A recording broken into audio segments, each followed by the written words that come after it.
जय श्री राधे, जय श्री श्याम। अब हम आगे की कथा वर्णन करते हैं। तो वर्णन आया कि जब जालंधर नाथ जी पूछने लगे कि प्रभु किस कारण से कनिफा नाथ का जन्म हुआ, उसका वर्णन कीजिए। तो वर्णन किया कि ब्रह्मा जी जब सरस्वती को देख कर के, अपनी पुत्री सरस्वती को देखकर ही मोहित हो गए थे, तो मारे मारे उसके पीछे दौड़े जा रहे थे। पूरी पृथ्वी पर न जाने भ्रमण किया, तो पूरी पृथ्वी पर उसके पीछे दौड़ रही थी कि उसी समय ब्रह्मा जी का स्वप्न दोष कण हिमालय पर किसी हाथी के कान में जा गिरा। तो उस दिन से वह कण वैसा का वैसा ही है, उसने एक संतान रूप धारण कर लिया है। और अब भगवान शिव ने कहा कि जाओ, जाकर के आप उस कण को एक दिव्य रूप से इस पृथ्वी पर अवतरित करो। अब जालंधर नाथ जी और दत्तात्रेय जी और अग्निदेव बड़े भाव से उस हिमालय की ओर जा पहुँचे। उस हाथी को देखा तो दत्तात्रेय जी कहने लगे, ये हाथी तो बड़ा ही उधम मचा रहा है, इसे कैसे वश में करें। जालंधर नाथ जी ने इस प्रशास्त्र छोड़ करके उस हाथी को अपने वश में किया और उसके कान में आवाज़ लगा करके कहा कि अरे पुत्र कनिपा नाथ, आप बाहर आइए और इस संसार में दिव्य रूप से अपना प्रताप फैलाइए।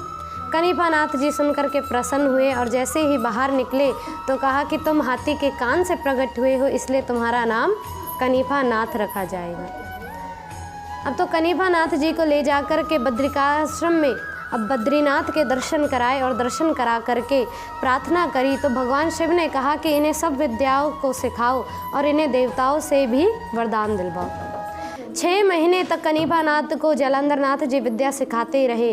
अब बारी आई देवताओं के वरदान की, तो दत्तात्रेय जी के यहाँ सब देवताओं को बुला करके कहा कि आप इन्हें वरदान दें। देवताओं ने कहा, महाराज आपके तो ना जाने कितने शिष्य होंगे, अब हम क्या हर किसी को वरदान देते डोले। जालंधर नाथ बोले, आप मेरा निरादर नहीं कर सकते। तो देवता अपना अपना विमान उड़ा करके जाने लगे।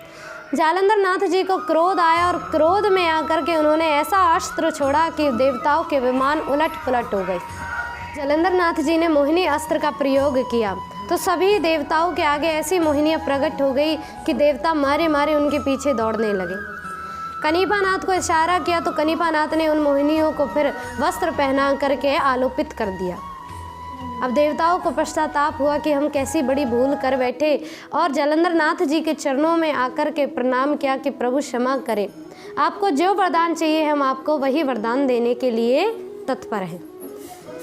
तो जालंधर नाथ जी ने कहा कि मैं आगे चलकर सावर विद्या मंत्र का रचन करूंगा और आप उसमें मेरी सहायता करना। ये बात सुन करके देवताओं ने वचन दिया और कहा कि हम अवश्य ही आपकी सहायता करेंगे।